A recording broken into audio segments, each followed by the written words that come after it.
Welcome to the channel. Here, we master tricky words and their meanings.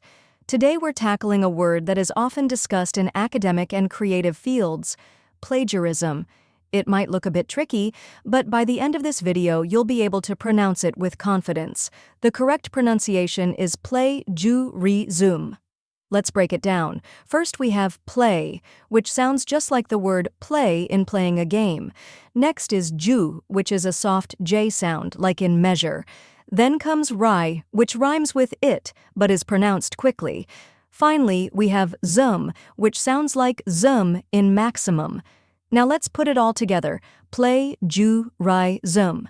Try repeating after me: plagiarism.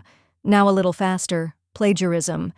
And at full speed: plagiarism. Keep practicing, and soon this word will feel natural to you. Now that you've mastered the pronunciation, let's go over the meaning.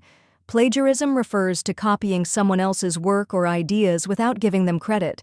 It is considered unethical and is a serious offense in writing, academia, and creative industries. And that's it.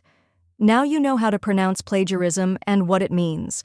If you found this helpful, give this video a like and share it with others. Comment below with any tricky words you'd like me to cover next, and don't forget to subscribe for more pronunciation guides. See you in the next video.